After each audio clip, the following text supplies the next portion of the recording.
ನಮಸ್ತೆ. ನಾನೀಗ ಕಾರ್ಕಳದ ಪ್ರತಿಷ್ಠಿತ ವಿದ್ಯಾಸಂಸ್ಥೆಗಳಲ್ಲಿ ಒಂದಾದಂತಹ ಕ್ರಿಯೇಟಿವ್ ಕಾಲೇಜ್ ಕಾರ್ಕಳ ಇಲ್ಲಿ ಇದ್ದೇನೆ. ನಾನು ನಮ್ಮ ಕಾರ್ಲ ಚಾನೆಲ್ನ ರೇಷ್ಮಾ ಶೆಟ್ಟಿ ಗುರೂರು. ಇವತ್ತು ಈ ಕ್ರಿಯೇಟಿವ್ ಕಾಲೇಜ್ ಕಾರ್ಕಳದ ವಿದ್ಯಾಸಂಸ್ಥೆಯ ಬಗೆಗೆ ಒಂದಷ್ಟು ಅಂಶಗಳನ್ನ ತಿಳ್ಕೊಂಬರೋಣ. ಸತತ 3 ವರ್ಷಗಳಿಂದ ಕೂಡ 100% ಫಲಿತಾಂಶದೊಂದಿಗೆ ವಿದ್ಯಾಸಂಸ್ಥೆ ಬಹಳ ಹೆಸರುವಾಸಿಯಾಗಿ ಬೆಳಕಿಗೆ ಬರ್ತಾ ಇರುವಂತಹ ವಿದ್ಯಾಸಂಸ್ಥೆಗಳಲ್ಲಿ ಒಂದು. ಪ್ರಸ್ತುತ ಈ ವರ್ಷದ 100 ಫಲಿತಾಂಶದ ಈ ದಿನಗಳಲ್ಲಿ ಇಲ್ಲಿಯ ಪ್ರಾಚಾರ್ಯರಾದಂತಹ ಪ್ರಾಂಶುಪಾಲರಾದಂತಹ ವಿದ್ವಾನ್ ಗಣಪತಿ ಭಟ್ ಅವರನ್ನ ಒಂದಷ್ಟು ವಿಚಾರಗಳನ್ನ ತಿಳ್ಕೊಳ್ಳುವಲ್ಲಿ ಅವರ ಜೊತೆಗೆ ನಾವು ಒಂದಷ್ಟು ಅಂಶಗಳನ್ನ ಕೇಳ್ಕೊಂಡ್ಬರೋಣ. ಈಗ ನಾವು ವಿದ್ವಾನ್ ಗಣಪತಿ ಭಟ್ ಅವರೊಂದಿಗೆ ಒಂದು ಕಿರು ಸಂದರ್ಶನವನ್ನು ನೆರವೇರಿಸೋಣ. ಸರ್, ಕ್ರಿಯೇಟಿವ್ ವಿದ್ಯಾಸಂಸ್ಥೆಯಲ್ಲಿ ಈ ಬಾರಿ 100% ಅಂಕಗಳೊಂದಿಗೆ ವಿದ್ಯಾರ್ಥಿಗಳು ತೇರ್ಗಡೆಯನ್ನು ಹೊಂದಿದ್ದಾರೆ. ನಿಮ್ಮ ಒಂದೆರಡು ಅನುಭವದ ಮಾತುಗಳನ್ನು ನಮ್ಮೊಂದಿಗೆ ಹಂಚ್ಕೋಬಹುದಾ ಸರ್? ನಮಸ್ಕಾರ. ನಮಸ್ತೆ. ಕ್ರಿಯೇಟಿವ್ ವಿದ್ಯಾಸಂಸ್ಥೆ ಎನ್ನುವಂತಹದ್ದು ಇದು 7 ಮಂದಿ ಅಧ್ಯಾಪಕರಿಂದಲೇ ಸೇರಿ ಮಾಡಲ್ಪಟ್ಟಂತಹ ಸಂಸ್ಥೆ. 2020-21ನೇ ಸಾಲಿನಲ್ಲಿ ಆರಂಭವಾದಂತಹದ್ದು. ನಾವು ಈ ವಿದ್ಯಾಸಂಸ್ಥೆಯನ್ನು ಹುಟ್ಟುಹಾಕುವಂತಹ ಸಂದರ್ಭದಲ್ಲಿ ನಮ್ಮ ಉದ್ದೇಶವೇ ಒಂದು ಗ್ರಾಮೀಣ ಭಾಗದ ವಿದ್ಯಾರ್ಥಿಗಳಿಗೆ ಒಂದು ಗುಣಮಟ್ಟದ ಶಿಕ್ಷಣ ಎಂಬತಕ್ಕಂಥದ್ದು ಪ್ರಾಪ್ತವಾಗಬೇಕು ಎನ್ನುವಂತಹ ಉದ್ದೇಶವನ್ನು ಇಟ್ಟುಕೊಂಡು, ಬಹುಶಃ ಆ ಒಂದು ಯಾವ ಗುರಿಯನ್ನು ಇಟ್ಟುಕೊಂಡು ನಾವು ಪ್ರಾರಂಭಿಸಿದ್ವೋ ಅದು ಒಂದು ಹಂತಕ್ಕೆ ಇವತ್ತು ನಾವು ಅದರ ಆ ಮೆಟ್ಟಿಲುಗಳನ್ನು ಏರ್ತಾ ಇದ್ದೇವೆ ಅಂತ ಒಂದು ಸಾರ್ಥಕ ಭಾವ ಉಂಟಾಗ್ತಾ ಇದೆ.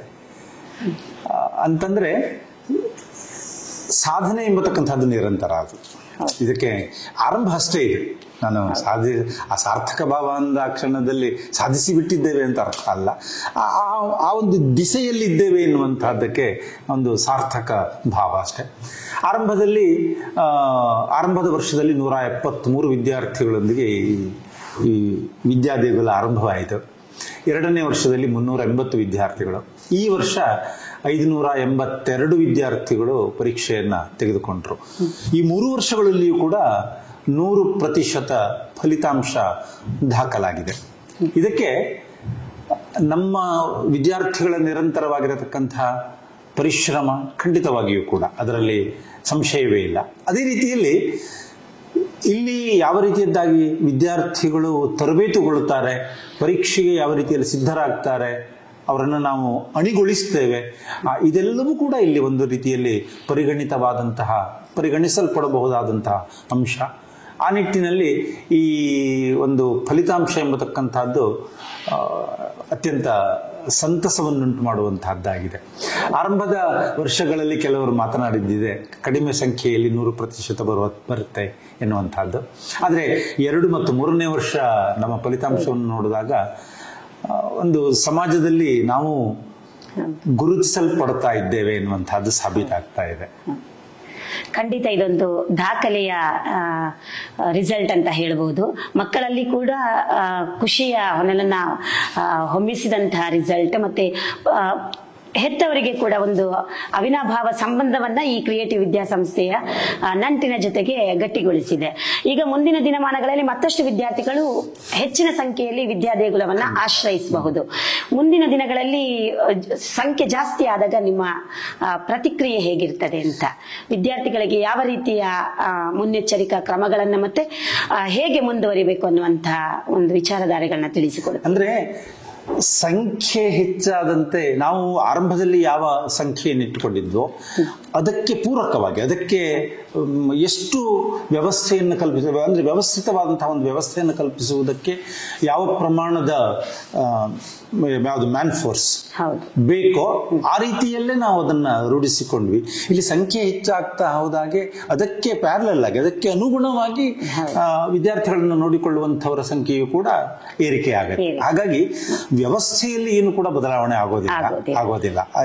ಇದೇ ರೀತಿಯದ್ದಾಗಿರತಕ್ಕಂಥ ವ್ಯವಸ್ಥೆ ಮಕ್ಕಳನ್ನು ನೋಡಿಕೊಳ್ಳುವಂತಹದ್ದಕ್ಕೆ ಎಷ್ಟು ಜನ ಬೇಕೋ ಅದೇ ರೇಷ್ಯೋದಲ್ಲೇ ಸಂಖ್ಯೆಯು ಕೂಡ ಅಧಿಕವಾಗುತ್ತೆ. ಹಾಗಾಗಿ ಅದರಲ್ಲಿ ಅದೇ ನಾನು ಆರಂಭದಲ್ಲಿ ಹೇಳಿದಾಗೆ ಮೊದಲು 173 ವಿದ್ಯಾರ್ಥಿಗಳಿದ್ದಾಗ ನಮ್ಮ ಮಕ್ಕಳನ್ನು ನೋಡಿಕೊಳ್ತಾ ಇದ್ದವರ ಸಂಖ್ಯೆ ಸ್ವಲ್ಪ ಕಡಿಮೆ ಇತ್ತು. ಇವತ್ತು 582 ವಿದ್ಯಾರ್ಥಿಗಳಿದ್ದಾರೆ. ಆವಾಗ ಸಂಖ್ಯೆಯಲ್ಲಿ ಅಧಿಕವಾಗಿದೆ. ಹಾಗಾಗಿಯೇ ಈ 100% ಫಲಿತಾಂಶ ಎನ್ನುವಂತಹದ್ದು ಬರುವುದಕ್ಕೆ ಸಾಧ್ಯವಾಯಿತು. ಅಂದ್ರೆ 582 ವಿದ್ಯಾರ್ಥಿಗಳಲ್ಲಿ 456 ವಿದ್ಯಾರ್ಥಿಗಳು ವಿಶಿಷ್ಟ ಶ್ರೇಣಿಯಲ್ಲಿ ತೇರ್ಗಡೆಯನ್ನು ಹೊಂದುತ್ತಾರೆ ಅಂತಂದ್ರೆ, ಮತ್ತೆ ಉಳಿದಂತಹ ಎಲ್ಲ ವಿದ್ಯಾರ್ಥಿಗಳು ಕೂಡ ಅಂದ್ರೆ 87 ವಿದ್ಯಾರ್ಥಿಗಳು ಎಲ್ಲರೂ ಕೂಡ ಪ್ರಥಮ ಶ್ರೇಣಿಯಲ್ಲಿ. ಅಂದ್ರೆ ಕಾಲೇಜಿಗೆ ಪ್ರವೇಶಾತಿಯನ್ನು ಪಡೆದಂತಹ ಪ್ರತಿಯೊಂದು ಮಗುವು ಕೂಡ ಪ್ರಥಮ ಶ್ರೇಣಿಯಲ್ಲಿ ಉತ್ತೀರ್ಣವಾದಂತಹ ಒಂದು ಹೆಗ್ಗಳಿಕೆಗೆ ಪಾತ್ರವಾಗುವಂತಹದ್ದಾಗತ್ತೆ. ಅದರಲ್ಲಿ 456 ವಿದ್ಯಾರ್ಥಿಗಳು ವಿಶಿಷ್ಟ ಶ್ರೇಣಿಯಲ್ಲಿ. ಅಂದ್ರೆ ಈ ಕಾನ್ಸಿಕ್ಯೂಟಿವ್ ಆಗಿ ನಾವೇನು ಈ ಒಂದು ಗುರಿಯನ್ನು ತಲುಪುವುದಕ್ಕೆ ಸಾಧ್ಯವಾಗುತ್ತೆ, ಅದು ಯಾವಾಗಲೂ ಕೂಡ ವ್ಯವಸ್ಥಿತವಾದಂತಹ ವ್ಯವಸ್ಥೆ ಇದ್ದಾಗ ಮಾತ್ರ ಸಾಧ್ಯ ಆಗುವಂತಹದ್ದು. ಮಕ್ಕಳನ್ನ ಆ ರೀತಿಯಲ್ಲೇ ನೋಡಿಕೊಳ್ಳುವಂತಹದ್ದು ಇದೆ ನಮ್ಮಲ್ಲಿ. ಹಾಗಾಗಿ ಸಂಖ್ಯೆ ಹೆಚ್ಚಾದಾಗ ಗುಣಮಟ್ಟದಲ್ಲಿ ಯಾವುದೇ ಒಂದು ರೀತಿಯ ಕೊರತೆ ಆಗುತ್ತೆ ಎನ್ನುವಂತಹದ್ದಕ್ಕೆ ಅವಕಾಶ ಇಲ್ಲ. ಈಗ ವಾಣಿಜ್ಯ ವಿಭಾಗದ ವಿದ್ಯಾರ್ಥಿನಿ ರಾಜ್ಯ ಮಟ್ಟದಲ್ಲಿ ತೃತೀಯ ಸ್ಥಾನವನ್ನ ಪಡ್ಕೊಂಡಿದ್ದಾಳೆ, ಅದು ಅತ್ಯಂತ ಹೆಮ್ಮೆಯ ವಿಚಾರ. ಈಗ ಕಲಾ ವಿಭಾಗ ಇರ್ಬೋದು, ವಿಜ್ಞಾನ ವಿಭಾಗ ಇರ್ಬೋದು, ಮುಂದಿನ ದಿನಗಳಲ್ಲಿ ಅವರನ್ನು ಕೂಡ ನಾವು ಪ್ರಥಮ ಶ್ರೇಣಿಯಲ್ಲಿ ಬರ್ತಾರೆ ವಿದ್ಯಾರ್ಥಿಗಳು. ಈಗ ರಾಜ್ಯಕ್ಕೆ ಪ್ರಥಮ ರ್ಯಾಂಕ್ಗಳನ್ನ ಪಡೆಯುವಂತ ನಿಟ್ಟಿನಲ್ಲಿ ನಾವು ಪ್ರಯತ್ನ ಪಡ್ತೇವೆ ಅನ್ನುವುದಾದ್ರೆ ಯಾವ ರೀತಿಯ ತಯಾರಿಕೆಯನ್ನ ಮಾಡ್ಕೊಳ್ತೀವಿ? ಖಂಡಿತವಾಗಿಯೂ ಕೂಡ ಅಂದ್ರೆ ನಮ್ಮ ಹೋರಾಟ ಏನಿದ್ರು ದಿ ಬೆಸ್ಟ್ ಅನ್ನು ತಲುಪೋದಕ್ಕೆ. ಯಾವತ್ತೂ ಕೂಡ ನಾವು ಮಕ್ಕಳನ್ನ ಮೋಟಿವ್ ಮಾಡುವುದಿರುವಂತಹದ್ದು ಇರಬಹುದು ಅಥವಾ ಮಕ್ಕಳನ್ನ ಪ್ರೇರೇಪಿಸುವಂತಹದ್ದಿರ್ಬೋದು. ಆ ನಿಟ್ಟಿನಲ್ಲಿ ಅದರಲ್ಲಿ ಸಂಶಯವೇ ಇಲ್ಲ. ಯಾಕೆಂದ್ರೆ ನಮ್ಮ ಹೋರಾಟ ಏನಿದ್ದು ನಂಬರ್ 1ಗೆ ಅಲ್ವೇ? ಹಾಗಿರುವಂತಹ ಸಂದರ್ಭದಲ್ಲಿ ಮಕ್ಕಳನ್ನು ಅದೇ ರೀತಿಯಲ್ಲೇ ನಾವು ಅಣಿಗೊಳಿಸುವಂತಹದ್ದು. ಸಾನ್ವಿ ರಾವ್ ಇವಳ ವಿಚಾರಕ್ಕೆ ಬಂದ್ರೆ ಅದು ಒಂದು ಅದ್ಭುತವಾದಂತಹ ಪ್ರತಿಭೆ ಅದು. ಯಾಕೆಂತಂದ್ರೆ ಎಲ್ಲ ಸರ್ವಾಂಗೀಣವಾಗಿರತಕ್ಕಂತಹ ಶೈಕ್ಷಣಿಕ ಅಥವಾ ಈ ಆಟೋಟಗಳಲ್ಲಿರ್ಬೋದು ಅಥವಾ co-curricular activities ಅಲ್ಲಿರ್ಬೋದು, scout and guides ಅಲ್ಲಿರ್ಬೋದು, ಎಲ್ಲದರಲ್ಲಿಯೂ ಕೂಡ ಭರತನಾಟ್ಯದಲ್ಲಿರ್ಬೋದು, ಎಲ್ಲದರಲ್ಲಿಯೂ ತನ್ನನ್ನು ತಾನು ತೊಡಗಿಸಿಕೊಂಡಿರುವಾಕೆ. ಹೇಗೆ ಶೈಕ್ಷಣಿಕವಾಗಿ ಮಹತ್ವವನ್ನು ಕೊಡ್ತಾರೋ ಅದೇ ರೀತಿಯಲ್ಲಿ ಉಳಿದಂತಹ ಚಟುವಟಿಕೆಗಳಲ್ಲಿಯೂ ಕೂಡ ಮಹತ್ವವನ್ನು ಕೊಟ್ಟಂತಹ ಓರ್ವ ವಿದ್ಯಾರ್ಥಿನಿ. ಸ್ಕೌಟ್ ಅಂಡ್ ಗೈಡ್ಸ್ ಅಲ್ಲಿ ರಾಷ್ಟ್ರಪತಿ ಪದಕವು ಕೂಡ ಅವಳಿಗೆ ಪ್ರಾಪ್ತವಾಗಿರುವಂತಹದ್ದಿದೆ. ಹಾಗಾಗಿ ಅಂತಹ ಪ್ರತಿಭೆ, ಅವಳ ರ್ಯಾಂಕಿನ ನಿರೀಕ್ಷೆ ನಮಗಿತ್ತು ಕೂಡ. ಯಾಕೆಂತಂದ್ರೆ ಆ ರೀತಿಯ ನಿರಂತರವಾಗಿರತಕ್ಕಂತಹ ಫಲಿತಾಂಶವನ್ನೇ ಆಕೆ ಕೊಡ್ತಾ ಬಂದದ್ದು. ಹಾಗಾಗಿ ನಿಜವಾಗ್ಲೂ ಅತ್ಯಂತ ಹೆಮ್ಮೆಯ ವಿಚಾರ. ಸಾನ್ವಿ ರಾವ್ ರಾಜ್ಯಕ್ಕೆ 3ನೇ ರ್ಯಾಂಕ್ ಅನ್ನ ಪಡೆದುಕೊಂಡಿರುವಂತಹದ್ದು. ಅವಳ ಭವಿಷ್ಯ ಉಜ್ವಲವಾಗಲಿ ಎಂಬುದಾಗಿ ನಾವು ಈ ಸಂದರ್ಭದಲ್ಲಿ ಖಂಡಿತ ನಾವು ಕೂಡ ಆ ದಿಸೆಯಲ್ಲಿ ಹಾರೈಕೆಗಳನ್ನ ಹಾರೈಸ್ತೇವೆ, ಅವಳಿಗೆ ಅಭಿನಂದನೆಗಳನ್ನ ಸಲ್ಲಿಸ್ತಾ. ಮುಂದಿನ ದಿನಗಳಲ್ಲಿ ಸರ್, ಇವಾಗ ನಿಮ್ದು ಸ್ಪರ್ಧಾತ್ಮಕ ಪರೀಕ್ಷೆಗಳನ್ನು ಕೂಡ ಎದುರಿಸುವಂತ ವಿದ್ಯಾರ್ಥಿಗಳಿಗೆ ಇಲ್ಲಿ ಕೋಚಿಂಗ್ ಕೊಡ್ತಾ ಇದ್ದೀರಾ. ಅದನ್ನು ಹೇಗೆ ಬ್ಯಾಲೆನ್ಸ್ ಮಾಡ್ತೀರಿ ಅಂತ?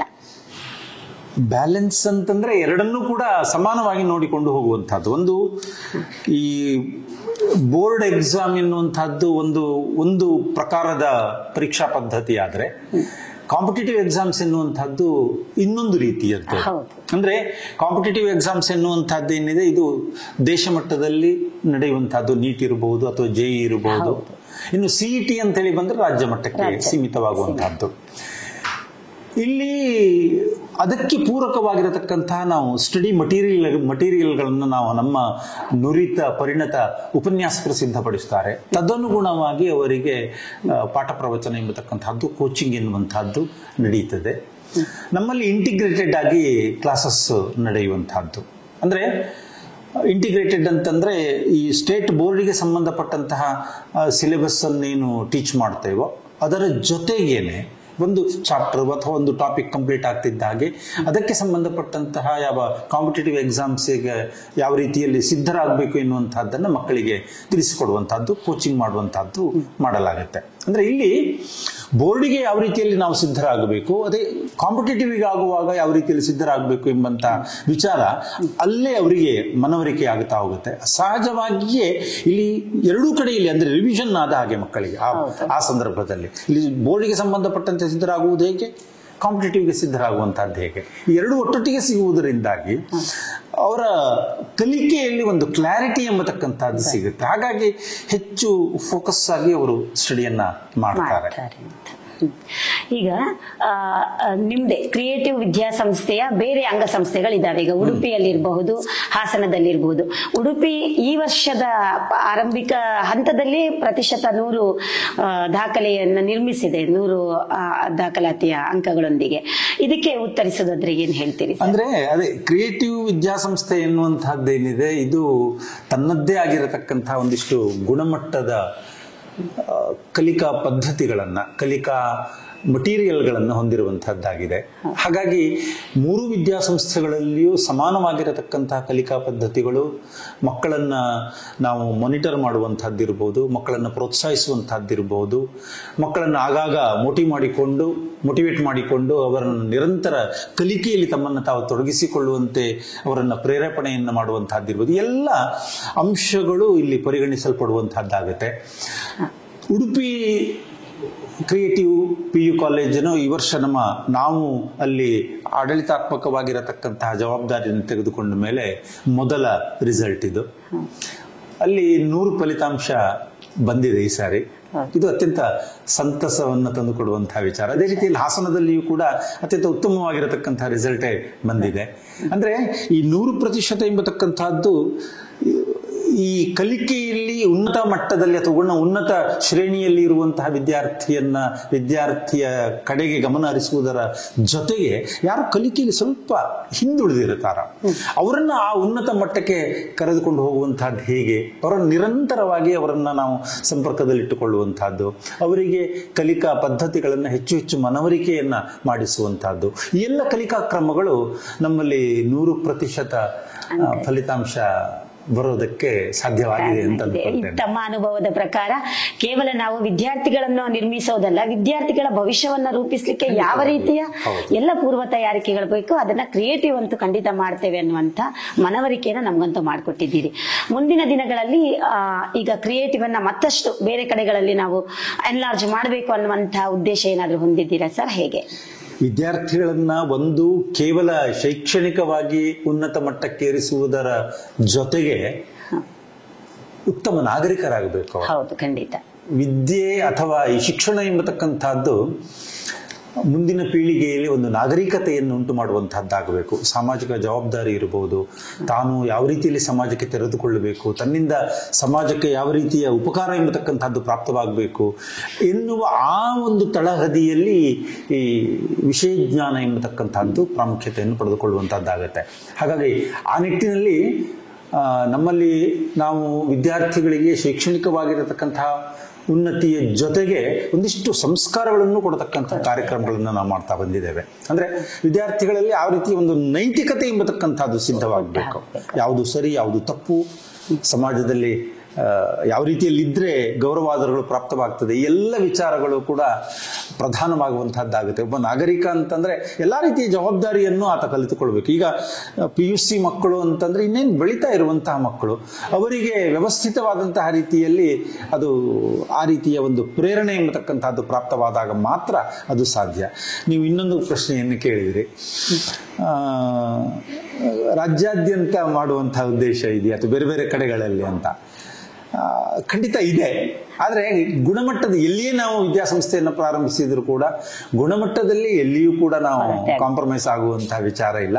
ನಮ್ಮಿಂದ ಯಾವ ಈ ಗುಣಮಟ್ಟವನ್ನು ಕಾಯ್ದುಕೊಳ್ಳೋದಕ್ಕೆ ಸಾಧ್ಯ ಅಂತ ಅನ್ನಿಸ್ತದ ಆ ರೀತಿಯ ಒಂದು ಮೂಲಭೂತವಾಗಿರತಕ್ಕಂತಹ ಸೌಕರ್ಯಗಳೊಂದಿಗೆ ಮಾಡುವಂತಹ ಆಲೋಚನೆ ಇದೆ. ಖಂಡಿತವಾಗಿ ಸರ್, ಈಗ ಕೆಲವೊಂದು ವಿದ್ಯಾರ್ಥಿಗಳು ಕಡಿಮೆ ಅಂಕ ಬರ್ತವೆ. ಈ ವಿದ್ಯಾಸಂಸ್ಥೆ ಅಂತ ಅಲ್ಲ, ನೀವೊಬ್ರು ಪ್ರಾಚಾರ್ಯರಾಗಿ ನಿಮ್ಮಲ್ಲಿ ನಾನು ಅದನ್ನ ಕೇಳಲೇಬೇಕಾಗುತ್ತೆ. ಕಡಿಮೆ ಅಂಕ ಬಂದಾಗ ಅವರು ಮಾನಸಿಕವಾಗಿ ತುಂಬಾ ಕುಗ್ಗಿ ಹೋಗ್ತಾರೆ. ಅಂತ ವಿದ್ಯಾರ್ಥಿಗಳಿಗೆ ನೀವು ಪ್ರಾಚಾರ್ಯರಾಗಿ ಈ ಒಂದು ವಿದ್ಯಾಸಂಸ್ಥೆಯ ಹೆಡ್ ಆಗಿ ನೀವು ಯಾವ ರೀತಿಯ ಸಲಹೆ ಸೂಚನೆಗಳನ್ನ ಕೊಡ್ತೀರಿ?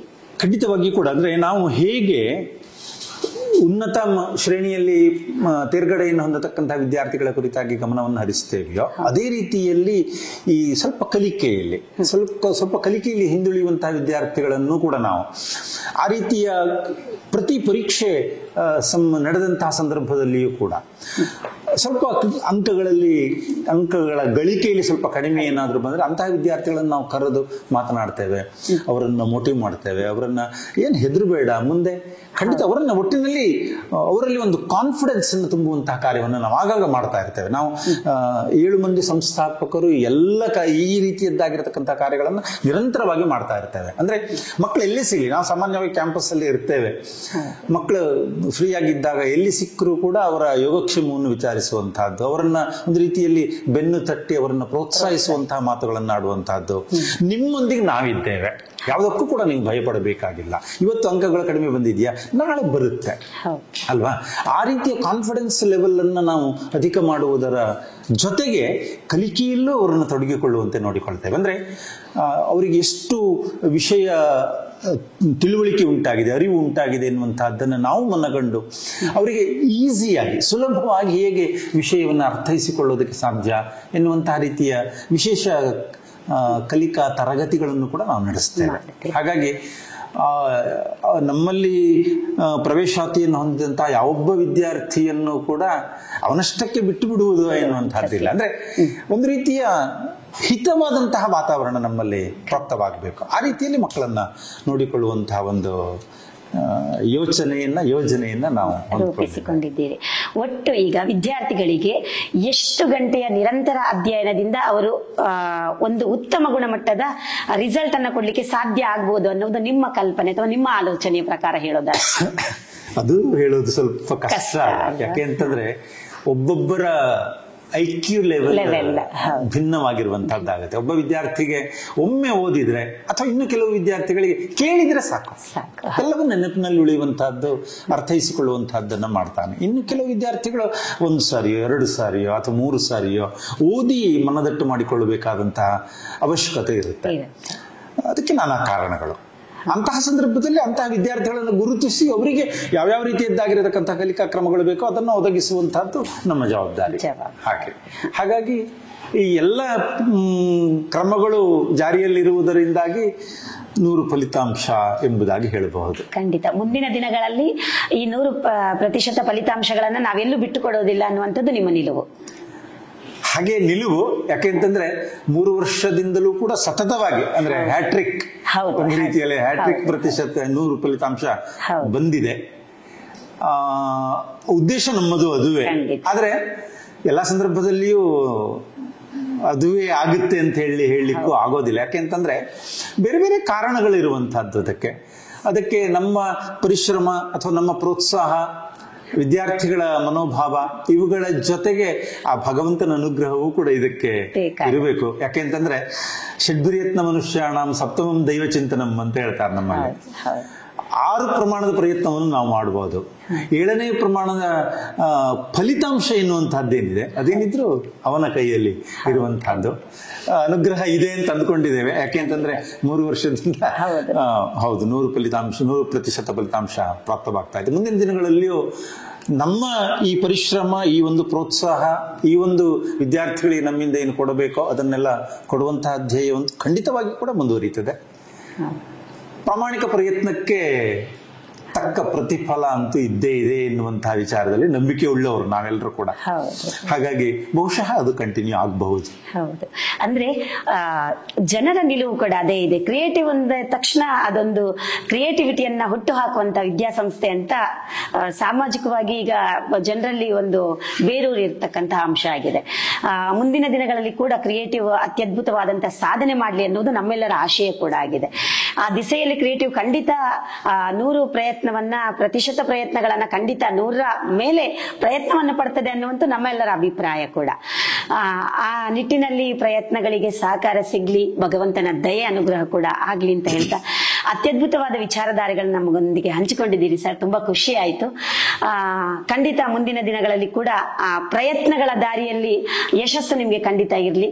ವಿದ್ಯಾರ್ಥಿಗಳಿರ್ಬೋದು, ವಿದ್ಯಾಸಂಸ್ಥೆ ಇರ್ಬೋದು, ಪ್ರಾಚಾರ್ಯರುಗಳು ಎಲ್ಲರಿಗೂ ಕೂಡ ಒಳಿತಾಗ್ಲಿ ಅನ್ನುವಂಥದ್ದು ನಮ್ಮ ಕಾರ್ಲ ಚಾನೆಲ್ನ ನಿಲುವು ಕೂಡ. ಧನ್ಯವಾದಗಳು ಸರ್. ಖಂಡಿತವಾಗಿಯೂ ಕೂಡ ಮತ್ತೊಮ್ಮೆ ನಮ್ಮ ಈ ಶ್ರೇಯೋಭಿವೃದ್ಧಿಗೆ ಪ್ರತ್ಯಕ್ಷವಾಗಿ ಪರೋಕ್ಷವಾಗಿ ಸಹಕರಿಸಿದಂತಹ ಎಲ್ಲರನ್ನ ನಾವು ಸಂಸ್ಥಾಪಕರ ಪರವಾಗಿ ನಾಡಿನ ಎಲ್ಲ ಪೋಷಕರು, ನಮ್ಮ ವಿದ್ಯಾರ್ಥಿಗಳ ಹೆತ್ತವರು, ನಮ್ಮ ಹಿತೈಷಿಗಳು, ಸದಾ ಸುತ್ತಮುತ್ತಲಿನ ಪರಿಸರದಲ್ಲಿ ನಮ್ಮ ಒಂದು ಹಿತವನ್ನು ಬಯಸ್ತಕ್ಕಂತಹ ಒಂದು ಸಮೂಹ ಇದೆ. ಅವರೆಲ್ಲರಿಗೂ ಕೂಡ ನಾನು ಕ್ರಿಯೇಟಿವ್ ಎಜುಕೇಷನ್ ಫೌಂಡೇಶನ್ನ ವತಿಯಿಂದ ತುಂಬ ಹೃದಯದ ಧನ್ಯವಾದಗಳನ್ನು ಅರ್ಪಿಸ್ತೇನೆ. ಎಲ್ರಿಗೂ ಶುಭವಾಗಿ.